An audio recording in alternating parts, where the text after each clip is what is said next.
Perfecto, ahí estoy grabando la clase, cualquier cosita, esta clase la voy a subir a la plataforma después,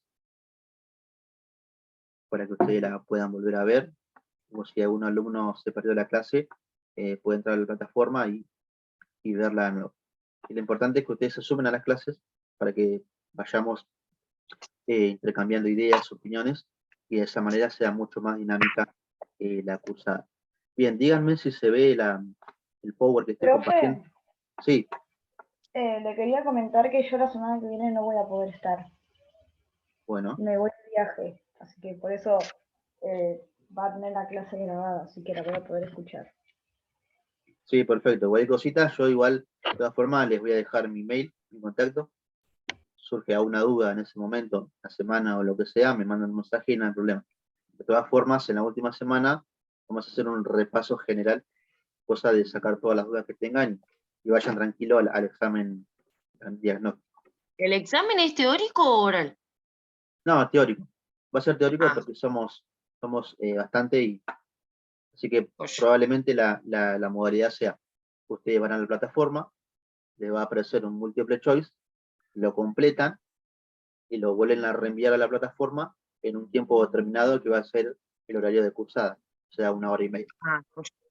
Pero igual después les voy a ir explicando después cómo es. Pero sí. Bueno, bien, díganme si se ve ahora. Sí. Sí se ve. Bueno, si tienen el cuadernillo a mano sería genial, si no, no importa. Yo acá estoy digamos, traduciendo lo que dice el cuadernillo. Bueno, ¿qué vamos a ver en este curso introductorio? Como ustedes ya saben, el concepto de anatomía humana. Ahí en la diapositiva pueden ver la portada del cuadernillo del curso de la alfabetización o curso introductorio, como quieran llamarle, de la materia anatomía humana. ¿Sí? Principalmente, lo que estudia la anatomía humana es el nivel macro. Hay niveles jerárquicos o niveles de organización y que va desde lo más micro, por ejemplo, el nivel molecular, el nivel atómico, molecular, macromolecular. Las macromoléculas se juntan para formar una célula, las células se juntan para formar tejidos, los tejidos órganos, y los órganos sistemas. Y cada uno de esos niveles jerárquicos estudian diferentes disciplinas. La anatomía, por ejemplo, estudia lo que es el nivel macroscópico, el nivel tejido, órgano y sistema. Por ejemplo, la fisiología o la bioquímica estudia el nivel micro. Por ejemplo, por qué se produce la presión arterial, los fenómenos físicos que ocurren en él, los canales que se encuentran en la célula de sodio, potasio, en fin, un montón de cuestiones microscópicas que es objeto de estudio de esa disciplina. Lo que nosotros vamos a ver es el nivel jerárquico o nivel de organización macro. Bueno, ¿cuál va a ser el contenido de este curso? Lo que vamos a ver son conceptos introductorios al estudio de la anatomía humana, cavidades y regiones corporales. Esto es muy importante, porque para poder estudiar al cuerpo humano se necesita tener un cierto orden, porque es mucho y si no somos ordenados, no tenemos un orden de cómo estudiar la anatomía humana, se nos puede dificultar mucho su estudio. Por lo tanto, para poder entender o estudiar a los órganos y estructuras anatómicas, es necesario dividir el cuerpo, ¿sí?, virtualmente, en cavidades y regiones. Dentro de las cavidades vamos a encontrar principalmente a los órganos, ¿sí? Por ejemplo, tenemos la cavidad craneal. Cráneo es una cavidad porque se encuentra cerrada y porque dentro de él hay un espacio físico, y dentro de ese espacio físico tenemos, ¿qué tenemos dentro del cráneo principalmente? El cerebro. El cerebro. Cerebelo. Cerebelo, bien. ¿Algo más?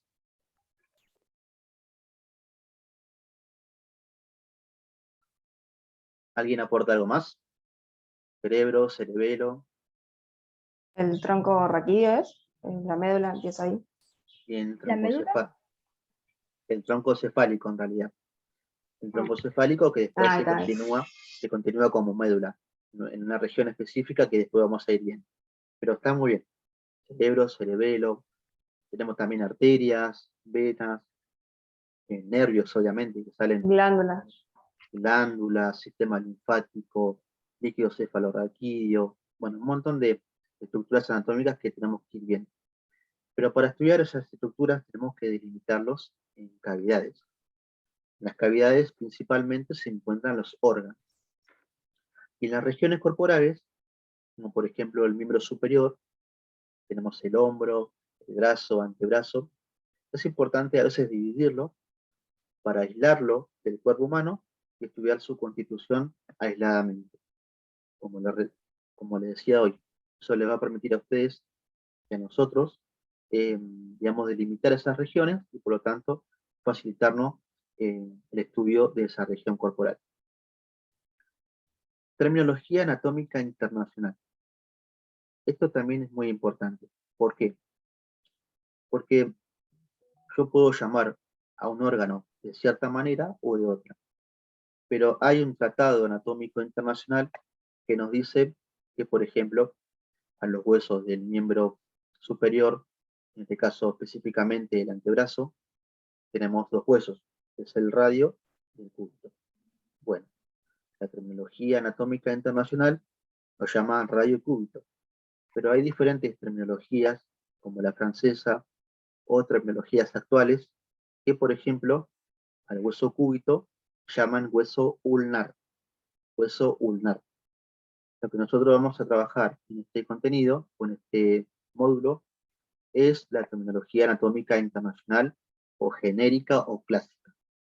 Y no nos vamos a adentrar por ahí en estudiar diferentes terminologías porque es muy complicado y no quiero marear. También existen lo que se llaman epónimos o sinónimos. ¿Qué quiere decir esto? Bueno, que por ejemplo hay órganos de los cuales se le da el nombre del investigador que describió ese órgano.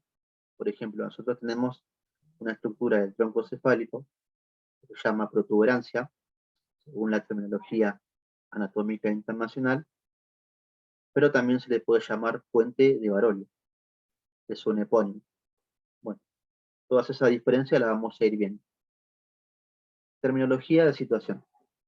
La terminología de situación es una terminología que nos puede ubicar, o que nos ubica, mejor dicho, en el espacio a la hora de estudiar la anatomía.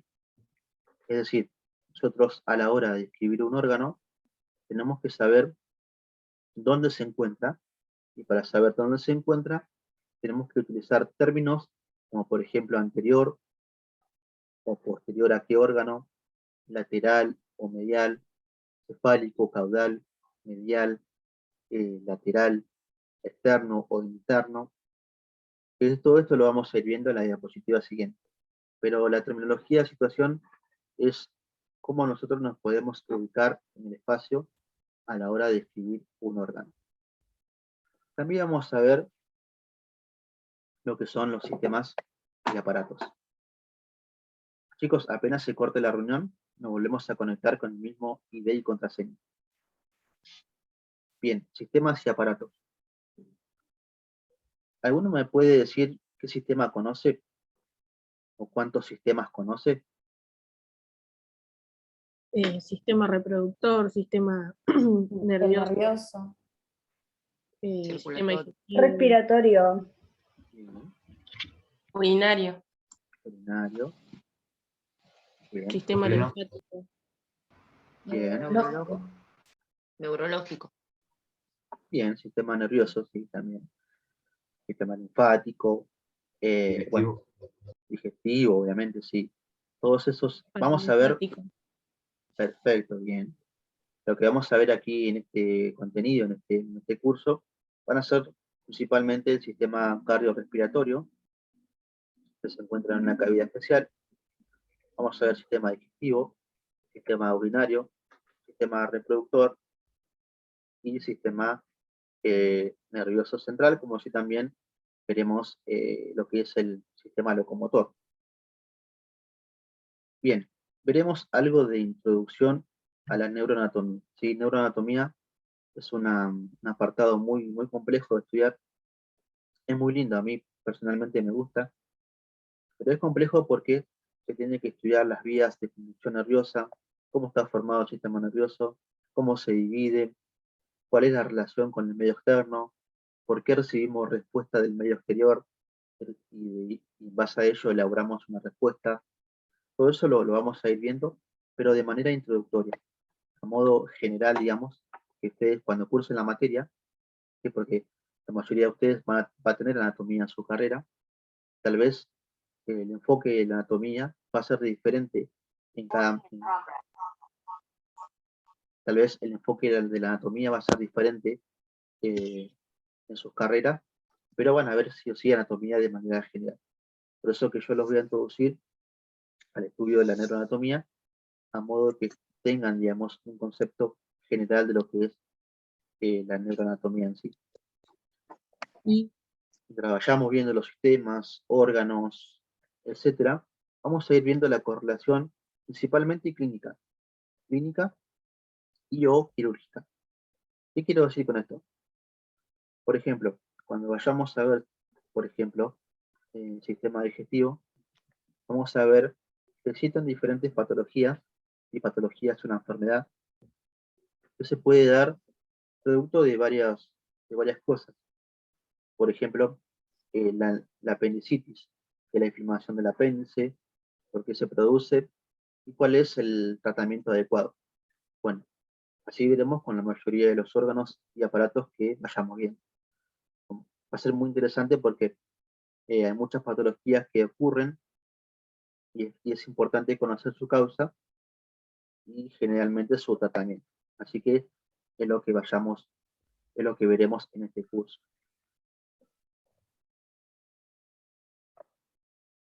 Bien, vayamos entonces a definir qué es la anatomía en sí, ¿no? Porque cuando hablamos de anatomía tenemos que saber qué estudia la anatomía, qué es la anatomía en sí y cuál es su objeto de estudio.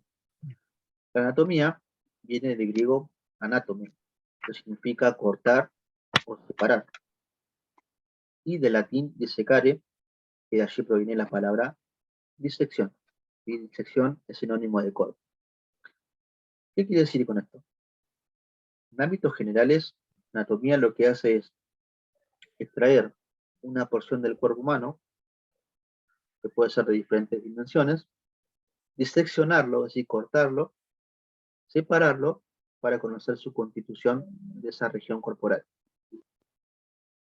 Entonces podemos definir la anatomía como la ciencia que estudia la estructura y forma de los seres vivos y las relaciones entre las partes que los constituyen. A modo de resumen y de repaso, vamos a ver un poco de historia. La anatomía data de muchísimos años, ¿sí? Desde antes de Cristo incluso, pero oficialmente comenzó a ser reconocido por diferentes anatomistas. Solamente puse dos, los cuales el primero de ellos es Galeno de Pérgamo. Probablemente conozcan a Galeno por la obra social, la obra de salud Galeno. Bueno, justamente se le da el nombre de ese por memoria de este médico romano, que fue el investigador de medicina más famoso de la antigüedad y pionero en el estudio de la anatomía. Es considerado uno de los médicos más importantes de la historia, el primero en hacer descripciones detalladas de diversos órganos y aparatos internos humanos. Él fue un gran escritor que describió muy bien el cuerpo humano, salvo algunos errores importantes. Por ejemplo, él creía que era el hígado el encargado de realizar la circulación sanguínea, que hoy sabemos que es el corazón. Pero todo lo demás fue escrito con detalle, con mucho detalle, y que ha servido para anatomistas que luego le sucedieron a él. Y otro de los más grandes anatomistas de la historia, sin lugar a dudas, fue Andrea Vesali, o Andrea Vesali. Él es considerado el fundador de la anatomía moderna y autor de uno de los libros más influyente que ha servido de base para todos los anatomistas contemporáneos incluso, como por ejemplo Stud, Cuvier, Laterjet, que fue la obra más célebre de este anatomista, llamada De Humanis Corporis Fabrica.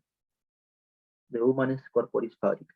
En él hay muchísimos detalles anatómicos, dibujos de disecciones de cadáveres, los cuales lo describió de una manera impresionante. Y que por lo tanto, en base a ello, se le ha denominado el padre de la anatomía moderna. Perdón, profe. Sí. ¿Cómo era el nombre del anterior al Andreas? Está, perfecto. Galeno de Peremo. Igual a Vale, esto, gracias. nada, igual chicos estos lo tienen en el Word, que está subido a la plataforma. Hay cositas, si no lo pueden ver, si no pueden descargar el Word, el cuadernillo, me mandan un mensaje al mail y se los reenvío, no hay problema. Bien. A modo introductorio, antes de comenzar a estudiar el cuerpo humano, se necesita, digamos, disponer al cuerpo humano en sí en un cierto plano que nos permita estudiarlo de manera general. Este plano se llama posición anatómica. La posición anatómica, definición, es la forma en la que se ubica el cuerpo humano en el espacio al momento de ser descrita cada una de sus partes. Es decir, yo voy a considerar a la persona que voy a estudiar vista de frente, yo voy a estar de frente, porque yo la estoy mirando ahora de frente al cuerpo humano, y que esta persona va a tener las palmas para arriba y los pies apuntando para abajo. Esto me va a permitir considerar una perspectiva de la cual, creo que pongo un puntero, de la cual, por ejemplo, esta oreja que yo estoy marcando ahora, que yo estoy señalando ahora, quizás yo la pueda considerar como oreja derecha, ¿no? Desde mi perspectiva, desde mi punto de vista. Yo digo, puedo decir, esto es derecho y esta oreja es izquierda, ¿no? Por ahí viéndolo desde nuestra perspectiva, pareciera que fuera así. Pero en realidad no es así. En realidad, esta oreja no es la oreja derecha, sino que es la oreja izquierda. Y esta es la oreja derecha. Entonces, la posición anatómica nos permite ubicarnos en el espacio. Que a la hora, por ejemplo, de describir un órgano, yo puedo decir que, por ejemplo, esta oreja es la oreja izquierda y no es la oreja derecha. Porque a veces, desde mi perspectiva, yo puedo decir que esto es derecho y esto es izquierdo. Bueno, la posición anatómica nos permite orientarnos y decir, no, esto es izquierdo y esto es derecho. Es como si nosotros nos estuviésemos describiendo nuestro propio cuerpo humano. Por ejemplo,